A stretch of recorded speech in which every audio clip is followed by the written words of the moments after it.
So hello বিয়াস, আশা রাখছি অনেক অনেক ভালো আছেন। আপনারা যারা নৌবাহিনীতে আবেদন করেছেন তো তাদের সবাইকে স্বাগতম। আর নৌবাহিনী এবং বিমান বাহিনীতে আবেদন করার পর আপনাদের কী কী কাগজপত্র দরকার হবে তা এই ভিডিওর মাধ্যমে দেখানো হবে।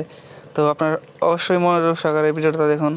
আর যারা আবেদন করেছেন তাদের কিন্তু 2-3 মাস আগে থেকে আপনাদের বেসিক কাগজগুলা সংগ্রহ করে রাখতে হবে। আবেদনের দিন কিন্তু আপনাদের টোটাল সব কাগজই লাগবে। তো ভিডিওর মাধ্যমে বিস্তারিত করা হবে যে আপনাদের কী কী কাগজ দরকার তাই ভিডিওর মাধ্যমে বলা হবে। তো 1 নম্বরে যেটা আছে আপনাদের শিক্ষাগত যোগ্যতা সনদ।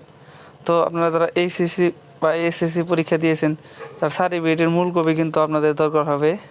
তো সেটা অবশ্যই আপনাদের সাথে নিতে হবে।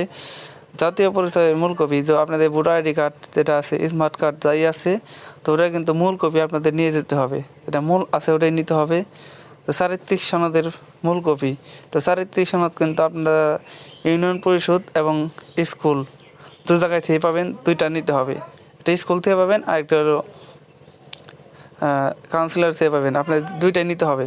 তো 4 নম্বর যেটা আছে গহ নাগরিক সনদ। তো নাগরিক সনদ বলতে চেয়ারম্যান সার্টিফিকেট, তো যেটা কিন্তু কাউন্সিলে গেলে আপনারা পেয়ে যাবেন খুব সহজভাবে। তো অনলাইনে রেজিস্টারকৃত ফর্ম ডকুমেন্ট যেটা আছে তো সেটা কিন্তু আপনাদের মূল কপি নিতে হবে। ক থেকে ম পর্যন্ত সকল কপি কিন্তু আপনাদের সত্যায়িত করতে হবে বিশেষ ক্যাডার দ্বারা। তো অবশ্যই আপনারা সত্যায়িত করবেন, সব ফটোকপি করার পর সত্যায়িত করবেন। তো প্রার্থীদের অংশগ্রহণ করার জন্য কলম, পেন্সিল, স্কেল, ক্লিপবোর্ড অথবা হার্ডবোর্ড যেটা বলে ওটা কিন্তু আপনাদের সাথে নিতে হবে। তো অবশ্যই তারা নৌবাহিনী অথবা বিমান বাহিনীতে আবেদন করবেন, যেহেতু এটা বিমান বাহিনীর একটা ফর্ম।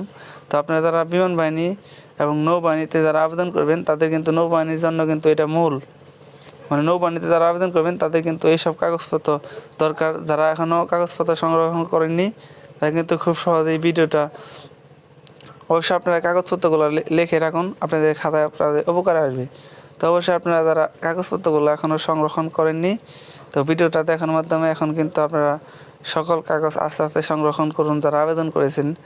আর যারা ভবিষ্যতে আবেদন করবেন তাদের জন্য একটা রিকোয়েস্ট, তারাও কিন্তু এই কাগজগুলো আগে থেকেও রাখুন, মানে ভবিষ্যতে যখন প্রয়োজন হবে তখন কিন্তু খুব সহজে আপনারা কাগজগুলো নিয়ে যাবেন।